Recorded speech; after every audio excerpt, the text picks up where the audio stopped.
Bom, e neste domingo, um temporal surpreendeu moradores de várias regiões do estado. Em Florianópolis foram registrados estragos em centenas de residências e sobre esse assunto nós vamos conversar agora ao vivo com você, Camila Levien. Uma boa tarde.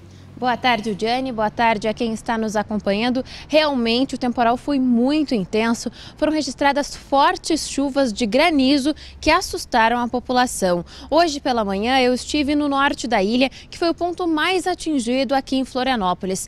Várias casas estão destelhadas, grades de vidro que existiam em diversos condomínios chegaram a ficar estilhaçadas. Muitos restaurantes não estão abertos porque foram destelhados e continuam sem energia elétrica. Essa situação não é isolada aqui no nosso estado de Santa Catarina, ela se repetiu também no Rio Grande do Sul, que foi atingido por este forte temporal com muitos ventos. Inclusive, segundo a Defesa Civil do Rio Grande do Sul, em São Francisco de Paula, na Serra, cerca de 300 casas foram atingidas e uma vítima fatal, um jovem de 24 anos, foi confirmada. A vítima ele foi atingido por uma estrutura de ferro que voou com as fortes rajadas.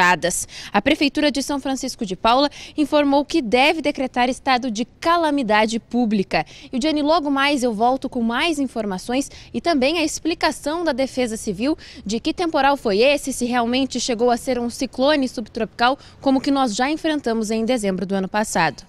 Bom, e aqui no SBT Meio-Dia a gente volta a falar dos estragos do fim de semana por causa da chuva forte, do temporal. Aqui na capital, a região mais atingida foi o norte. Camila, a gente volta a falar com você, que hoje pela manhã esteve por lá. Isso mesmo, Diane. Hoje eu fui lá pela manhã conversar com a população e ver realmente quais são os maiores problemas causados por este temporal.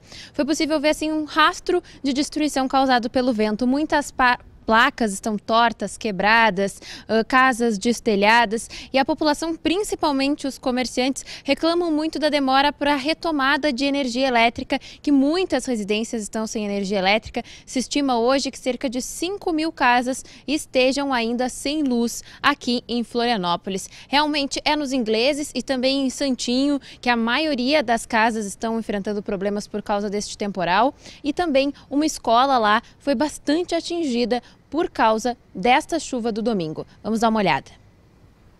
Árvores pela rua e entulhos sendo recolhidos. Este foi o rastro deixado pelo temporal que atingiu Florianópolis neste domingo. Os bairros mais atingidos são Ingleses e Santinho. A estimativa é que cerca de 300 residências foram afetadas pelo temporal. É o caso de seu Manuel, morador dos Ingleses há 59 anos. Ele teve um prejuízo de R$7.000 com as fortes chuvas. E o pior não é isso aí, o pior é quando falta a luz, né? Porque nós estamos sem luz aqui desde ontem, né? Foi do temporal aí, ficamos sem luz. Tem comércio, né? Tem comércio aí e tudo. Como é que fica isso aí? Autoridade, o que eles fazem com isso nós aí? A situação se repete em um restaurante, também na rua principal do Balneário dos Ingleses. Hoje, as portas amanheceram fechadas e o único movimento no local é para tirar o entulho do telhado, que foi parcialmente destruído. Mas aí de passar o dia inteiro fechado, e a função de freezer, guardar tudo carne, camarão, transfere, estão botando um pouco para cada deles, um no restaurante do lado aqui que já tem luz, daí são irmãos, né? Mas o resto, sim, né, importante é que ninguém se feriu, saúde e tudo, mas foi feia a coisa. Já na casa de Dona Eruma, a família ainda tenta se recuperar do susto. Uma árvore de seu jardim caiu levando junto cabos de energia. Olha, foi muito feio. Foi aterrorizante aqui. Galho caindo, telhado caindo ali na frente, tudo cheio, alagou tudo aqui. Muito feio mesmo. Eu vou assustar. E assim como eles, só em Florianópolis, cerca de 5.000 unidades estão sem energia elétrica. No estado, esse número chega a 11.661 pessoas até o momento. Segundo a Celesc, a situação deve ser resolvida ainda hoje. E essa situação se repete também em várias cidades aqui do estado. Em Biguaçu, por exemplo, já estão cerca de 50 residências destelhadas e 10 árvores caíram. Também em Concórdia, várias ruas ficaram alagadas e em Penha, 60 residências ficaram destelhadas e 12 árvores caíram. Em Lages, a estação meteorológica registrou rajadas de vento de 90 quilômetros. O temporal durou pouco tempo, mas o suficiente para causar estragos e prejuízos em vários pontos da cidade. A Defesa Civil registrou destelhamentos, quedas de árvores e até o desabamento da parede de um prédio em construção.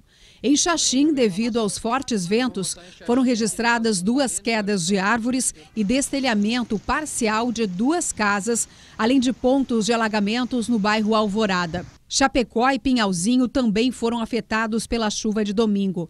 Apesar dos danos materiais, ninguém ficou ferido. Em menos de meia hora, no município de Gaspar, uma família ficou desalojada. Uma residência teve a cobertura destruída e 3 ficaram parcialmente destruídas. A passagem da frente fria em deslocamento pelo litoral do estado trouxe chuva forte também para Blumenau. Segundo a Defesa Civil, foram registradas ainda ocorrências pontuais com pequenos danos em Alfredo Wagner, Rancho Queimado, Santo Amaro da Imperatriz e Palhoça. E para explicar para a gente o que aconteceu, realmente se foi um temporal, se há a possibilidade de um novo evento climático como esse, eu estou aqui com o Anderson Ciota, que é gerente de resposta aos desastres da Defesa Civil aqui do estado. Boa tarde, Anderson, muito obrigada pela presença aqui no SBT Meio Dia. Conta então para a gente o que aconteceu exatamente. Pode ser classificado como algo semelhante ao que ocorreu em dezembro? Muita gente lá nos ingleses falava sobre aquele ciclone subtropical que atingiu a ilha. Boa tarde. Realmente era um fenômeno que já estava previsto. Foi uma frente fria que ela se formou no Rio Grande do Sul. Havia previsão, foram emitidos alertas que ele chegaria até o nosso estado ontem da metade para o final da tarde. Isso realmente aconteceu. Isso ocasionou principalmente o vendaval aqui em Florianópolis. A gente chegou a ventos de 60 km por hora e ainda teve mais o granizo em alguns pontos localizados. Hoje muita gente ainda está amargando esses prejuízos, tentando se reconstruir. Vocês continuam dando auxílio? De que forma a Defesa Civil estava trabalhando? Exatamente. Ontem, logo após o fenômeno natural, principalmente o Corpo de Bombeiros Militar e também a Celesc, eles já começaram a trabalhar na resposta, porque a gente teve uma série de árvores que caíram, foram 50 aqui em Florianópolis, mais 10 em Biguaçu, 12 em Penha, e aí também muitas unidades residenciais ficaram sem energia elétrica e a Celesc continua trabalhando, inclusive, para a manutenção desse sistema. E quem teve as casas destelhadas, vocês ainda estão distribuindo lonas? De que forma a pessoa pode buscar apoio, nos órgãos governamentais? Desde ontem, de imediato, os nossos coordenadores eles já saíram a campo, já iniciaram o trabalho de distribuição das lonas. Eles continuam, porque até agora, muito pouco tempo atrás, chegou notícia também de Ilhota, que foi afetado com 20 residências, mais o galpão. Então, os nossos coordenadores eles estão em campo e têm a lona disponível para a comunidade. E existe a possibilidade de um novo evento climático como esse, um novo temporal? Na verdade, existe a possibilidade na quinta-feira de chegar de uma nova frente fria, intensificando para sexta-feira, só que como a gente tem uma certa distância de tempo daqui até a quinta-feira, a gente vai monitorando dia a dia se ela vai se intensificar, se vai se comprovar. É importante dizer que nos canais da Defesa Civil, no próprio site defesacivil.sc.gov.br, nas mídias sociais, a gente está sempre divulgando esses alertas. Tá certo, muito obrigada. Fica aí o alerta, então, o pessoal continuar monitorando o site da Defesa Civil para não ser pego de surpresa nessa quinta-feira. Ediane. Obrigada pelas informações, Camila.